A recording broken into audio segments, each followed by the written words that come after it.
বছর পর বাংলাদেশে ফিরছে পাকিস্তানের সেনা। ইউনূসের দেশের সেনাকে প্রশিক্ষণ দিতে যাবে পাক বাহিনী।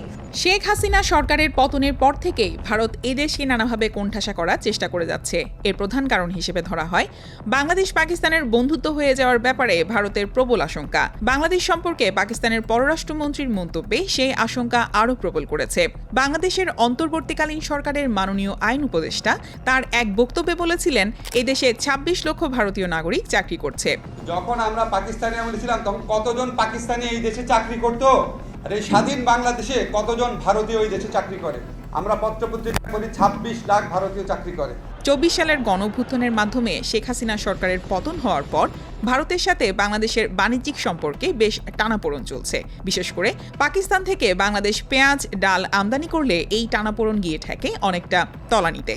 বিগত আওয়ামী লীগ সরকারের শাসনামলে বাংলাদেশিদের ভিসা দেওয়ার ব্যাপারে ভারত ছিল অনেকটা বাধ্যগত, কেননা ভারতের পর্যটন শিল্পের আয়ের সিংহভাগ ছিল এদেশের ভ্রমণ পিয়াসু পর্যটক। তবে অন্তর্বর্তীকালীন সরকার দায়িত্ব নেওয়ার পর বাংলাদেশি নাগরিকদের নিরাপত্তার কথা চিন্তা করে ভিসা বন্ধ রেখেছিল দীর্ঘ ৩ মাস, যার ফলে নেটিজেনদের মধ্যে ছিল মিশ্র প্রতিক্রিয়া। যদিও বর্তমানে সীমিত আকারে চিকিৎসা সহ জরুরি ভিসা চালু করেছে দেশটি। আস্তে আস্তে এর পরিসর বাড়বে বলে ভারতীয় পররাষ্ট্র দপ্তর থেকে জানানো হয়।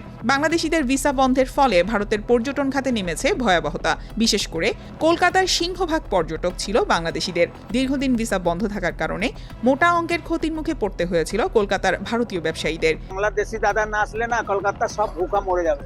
ইতিমধ্যে অনেকে পুঁজি হারিয়ে ব্যবসা বন্ধ করতে বাধ্য হয়েছেন। সিজন আছে, লোকই নেই, সকল দিয়ে আমরা বসে রই। অপরদিকে স্বাধীনতা যুদ্ধের পরে পাকিস্তানের সাথে বাংলাদেশের দ্বিপাক্ষিক বড় কোনো চুক্তি না হলেও খুব শীঘ্রই বাণিজ্যিক চুক্তি আসতে পারে বলে এমন তথ্য পাওয়া যায় বিভিন্ন মন্ত্রণালয় থেকে।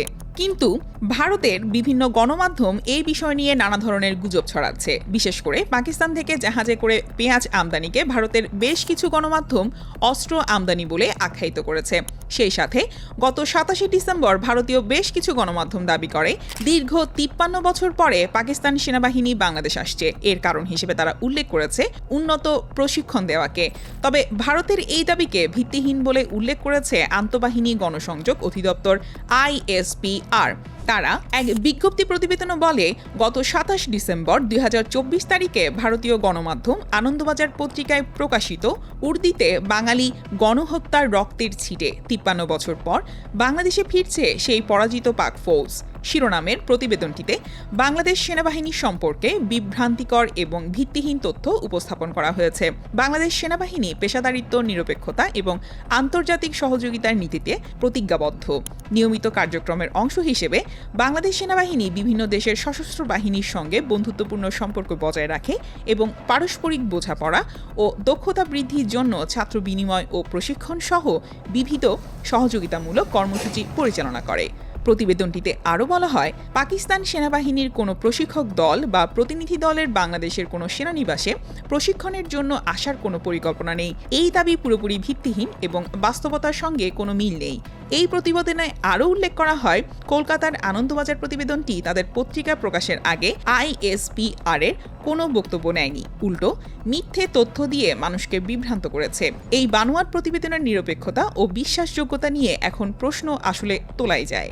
এমনকি ভারতের কলকাতার রিপাবলিক বাংলা টিভির সাংবাদিক ময়ূখ রঞ্জন ঘোষ প্রতিনিয়ত বাংলাদেশকে নিয়ে মিথ্যা বানোয়ার বিব্রতকর মন্তব্য করে যাচ্ছে, যার ফলে ভারতেও বেশ সমালোচিত হচ্ছে এই সাংবাদিক। কেউ কেউ তাকে আবার মলম বিক্রেতা বলে আখ্যায়িত করেছেন।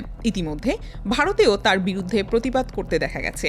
শেখ হাসিনার শাসনামলে ভারত বেশ কিছু সুবিধা পেত, বিশেষ করে চট্টগ্রাম বন্দর ব্যবহার করা, আদানি গ্রুপের সাথে দীর্ঘদিনের জ্বালানি চুক্তি। এই চুক্তির শর্তগুলোর মাধ্যমে ভারতের আদানি গ্রুপ বিশেষ সুবিধা ভোগ করে যাচ্ছে। অন্তর্বর্তীকালীন সরকার দায়িত্ব নেওয়ার পর এসব ব্যাপার খতিয়ে দেখা হচ্ছে। ইতিমধ্যে আদানি গ্রুপের সাথে জ্বালানি চুক্তি কেন বাতিল হবে না তা জানতে চেয়ে হাইকোর্টে রিট করেছে সুপ্রিম কোর্টের এক আইনজীবী। এখন দেখার পালা এই রিটের কার্যকারিতা কতদূর আগায়। পাকিস্তানের উপপ্রধানমন্ত্রী ও পররাষ্ট্রমন্ত্রী মোহাম্মদ ইশাকদার বলেছেন, বাংলাদেশ আমাদের হারিয়ে যাওয়া ভাই। বাংলাদেশকে সম্ভাব্য সব উপায়ে সহযোগিতা করবে পাকিস্তান। দেশটির রাজধানী ইসলামাবাদে এক সংবাদ সম্মেলনে এই মন্তব্য করেন তিনি। এখন দেখার বিষয়, পাকিস্তানের পররাষ্ট্রমন্ত্রীর বক্তব্য ভারতীয় মিডিয়া কিভাবে বিব্রতকর পরিস্থিতি হিসেবে উপস্থাপন করে।